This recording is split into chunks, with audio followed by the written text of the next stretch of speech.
Thought our guys battled, fought back, especially from the first half. We got down 16-2. Then I went to the bench and put the guys in. I thought they did a good job of battling back. But I thought the game was, decided too many turnovers, 18 turnovers, and we had 3. We've had that, in the last 3 games, 18 plus turnovers, unforced turnovers as well, some scoring opportunities, and then at the wrong time, and free throws. When you need to make them in these close games, because that's what these games are, you have to be able to make those, and we just haven't done those. I thought our defense, for the most part, gave us a chance to win, but we just, again, when we needed to get a rebound, we didn't get the rebound.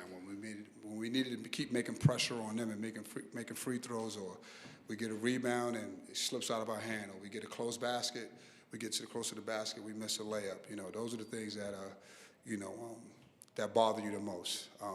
Those are the things that you can kind of control. And again, I thought we shot ourselves in the foot. Had nothing to do with anything else but us missing free throws, turning the ball over in critical times. Questions?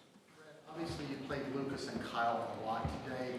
What weren't you getting from the starters? We were down 16-2, and it's been a trend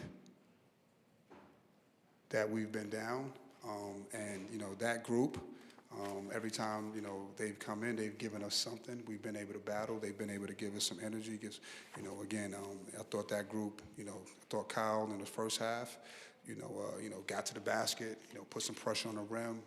I thought Lucas did a great job of defending, Silas for the most part.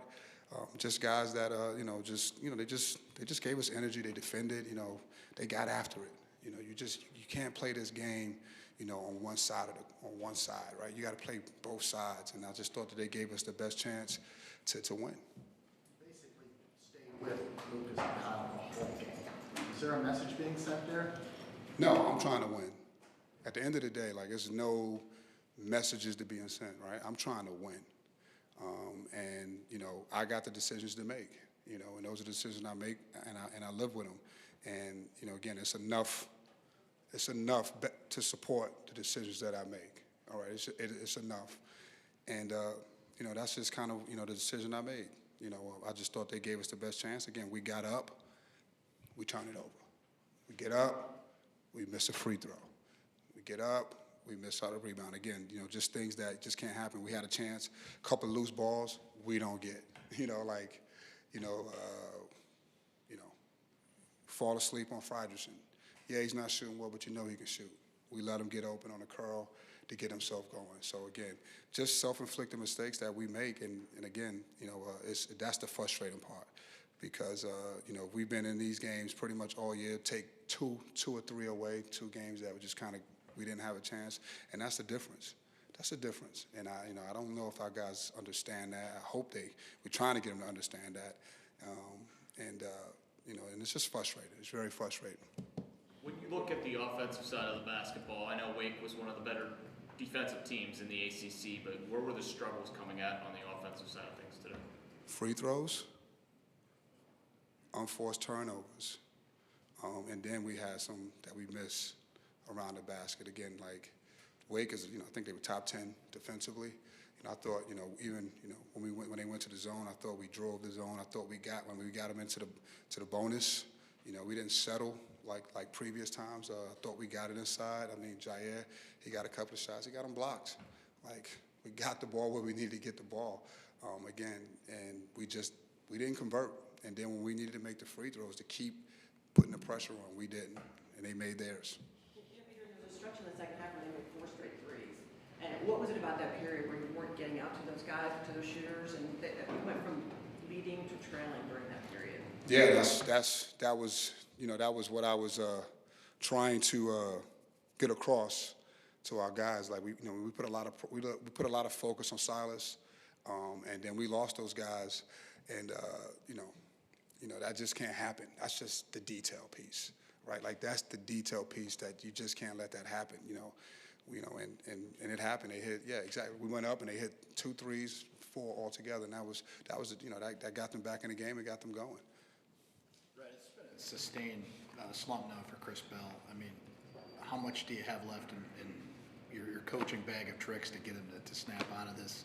When do you think about a lineup change? Like, how do you handle this going forward? You know, I think, you know, it's tough to go through a stretch like this, and you try to, you know, get guys going. But right now, it's just very tough, and we're not winning, and so it's tough to try to, you know, you try different things, you know, different matchups, different little things. But you know, again, it's just a tough stretch for him. You know, all he can do is keep his head down and keep fighting and battling, you know, and I think, you know, in stretches and when you have this, you know, I know when I was a player, you focus on something else, right? Like you can't keep focusing on the obvious and you try to make contributions in other ways, you know, and that's what I need him to do, and I think that'll help him. You know, I thought if Lucas, he had a layup that I thought if Lucas got it to him a little earlier, maybe that would have got him going, you know, but it just didn't happen. Coach, three-point shooting has been an issue all season and reared its head today. Do you have any, you know, solution or explanation for why that continues to be an issue? You know, we got the shots. I mean, I don't think we took any bad shots. You know, we try to create them off, you know, some different, you know, we can't get them off pin downs or actions like that, but it really has to be off the penetration. I thought we got some good ones. They just didn't drop, and it's kind of been like that all year. You know, Lucas is starting to shoot the ball a little bit better. Hence, you know, that's why he's, you know, obviously getting some added playing time. You know, I thought Kyle gave us a spark, but you know, obviously he was out there a little bit longer today than he's normally has, and so, you know, but he was still, you know, he found a way to impact the game. He got to the foul line 11 times. That was big. That was big for us. So again, when you're not shooting the ball well, you got to try to manufacture points by trying to, you know, attack the rim. You know, when you get out in transition, try to get some easy baskets. You know, and I thought that's what Kyle gave us today, that lift, you know, again, getting out in transition and attacking the rim. And again, but, you know, the shooting pieces, you know, we shot 22. That's the most we shot in a minute. I mean, not in a minute, but in a couple of games. And again, a couple of them, you know, I thought they were all good shots, to be honest with you. And I know everyone said, well, you got these guys that shoot this way and shoot that way. They're not shooting that way right now. They're not. They're not. They're not, right? And so, you know, that's when you have a lot of guys. That's what you try to do, right? You try to find some guys that can make some shots and can contribute again, and that's what, you know, and that's what I did. Coach, Carlos, he played a lot of minutes in the second half today. How do you feel like he's?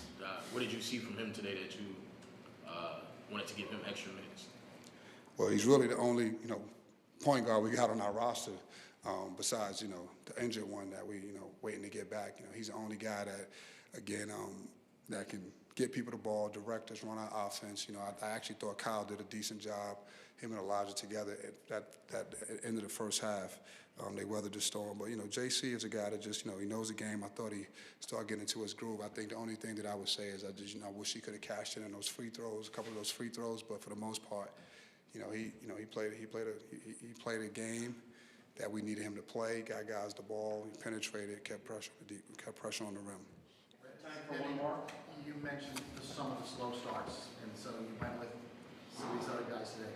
Is there a change in the starting lineup in the offense on Saturday? I have no idea. You know, we just got to keep plugging away. I got to, you know, figure this thing out. We have to figure this thing out. You know, we can't continually, you know, keep starting and digging ourselves holes. You know, it's tough enough.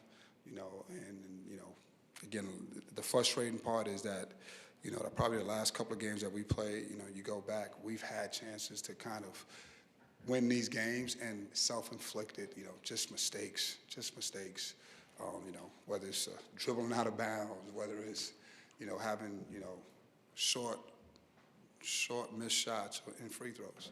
Like that's what's frustrating. That's what's frustrating because I thought our defense, for the most part, was really good today. It was probably one of the better performances up until the end where we had to foul, and obviously when they made that comeback. For the most part, I thought our defense wasn't the problem. I thought offensively, again, it comes down to making shots, and we didn't make enough. Thanks,